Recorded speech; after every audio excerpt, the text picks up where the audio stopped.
ಒಂದೇ ಥರದ ಎಗ್ ಫ್ರೈನ ತಿಂದು ಬೋರ್ ಆಗಿದೆಯಾ? ಹಾಗಿದ್ರೆ ಈ ಥರದ್ದು ಒಂದು ಕ್ಯಾಪ್ಸಿಕಮ್ ಎಗ್ ಫ್ರೈನ ಟ್ರೈ ಮಾಡಿ ನೋಡಿ. ಫಸ್ಟು 3 ಎಗ್ಸ್‌ನ ಬಿಸಿನೀರಿಗೆ ಹಾಕಿ ಬಾಯ್ಲ್ ಮಾಡಿ ಎತ್ತಿಟ್ಕೋತಾ ಇದ್ದೀನಿ. ನೆಕ್ಸ್ಟ್ ಒಂದು ಪ್ಯಾನ್ನ ಬಿಸಿ ಮಾಡಿಕೊಂಡು ಅದಕ್ಕೆ 2 ಟೇಬಲ್ ಸ್ಪೂನ್ ಆಯಿಲ್ನ ಹಾಕ್ಕೊಂಡಿದ್ದೀನಿ. 3ರಿಂದ 4 ಲವಂಗ, 1/4 ಇಂಚು ಚಕ್ಕೆನ ಸೇರಿಸ್ಕೊಂಡಿದ್ದೀನಿ. 1 ಟೇಬಲ್ ಸ್ಪೂನ್ ಸೋಂಪನ್ನ ಹಾಕ್ಕೊಂಡು ಒಂದು ಮೀಡಿಯಮ್ ಸೈಜ್ ಈರುಳ್ಳಿನ ಸಣ್ಣ ಸಣ್ಣದಾಗಿ ಕಟ್ ಮಾಡಿ ಸೇರಿಸ್ಕೊತಾ ಇದ್ದೀನಿ. ನೆಕ್ಸ್ಟ್ ಈರುಳ್ಳಿ ಟ್ರಾನ್ಸ್ಪರೆಂಟ್ ಆಗೋ ತನಕ ಚೆನ್ನಾಗಿ ಫ್ರೈ ಮಾಡ್ಕೊಳ್ಳಿ ಆಯಿಲಲ್ಲಿ. ನೆಕ್ಸ್ಟ್ ಕರಿಬೇವನ್ನ ಸೇರಿಸ್ಕೊಂಡು ಒಂದು ಕ್ಯಾಪ್ಸಿಕಮ್ನ ಸ್ಲೈಸಾಗಿ ಕಟ್ ಮಾಡಿ ಸೇರಿಸ್ಕೊತಾ ಇದ್ದೀನಿ. ಕ್ಯಾಪ್ಸಿಕಮ್ನ ಫ್ರೈ ಮಾಡಿಕೊಂಡು ಒಂದು ಮೀಡಿಯಮ್ ಸೈಜ್ ಟೊಮ್ಯಾಟೋನ ಸಣ್ಣ ಸಣ್ಣದಾಗಿ ಕಟ್ ಮಾಡಿ ಸೇರಿಸ್ಕೊತಾ ಇದ್ದೀನಿ. ಟೊಮ್ಯಾಟೊ ಸಾಫ್ಟ್ ಆಗೋ ತನಕ ಚೆನ್ನಾಗಿ ಫ್ರೈ ಮಾಡ್ಕೊಳ್ಳಿ. ನೋಡಿ, ಟೊಮೆಟೊ ಸಾಫ್ಟಾಗಿ ಬೆಂದಿದೆ.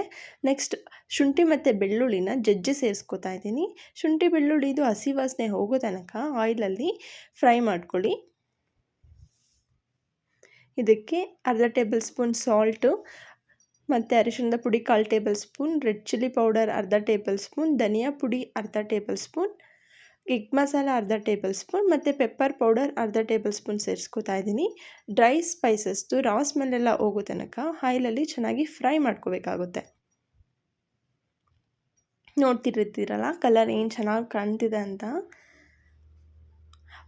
ನೆಕ್ಸ್ಟು 1 ಗ್ಲಾಸ್ ಆಫ್ ವಾಟರ್ನ ಹಾಕೋತಾ ಇದ್ದೀನಿ.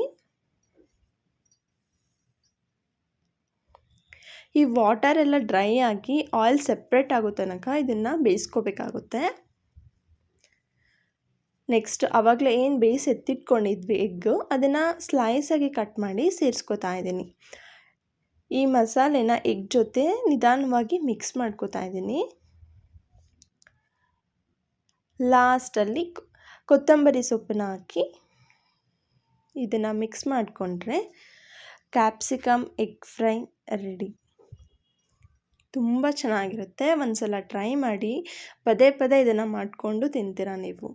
ಈ ವಿಡಿಯೋ ಏನಾದರೂ ನಿಮಗೆ ಇಷ್ಟ ಆದರೆ ಪ್ಲೀಸ್ ಒಂದು ಲೈಕ್ ಮಾಡಿ, ಶೇರ್ ಮಾಡಿ, ಸಬ್ಸ್ಕ್ರೈಬ್ ಮಾಡಿ. Thank you for watching my channel.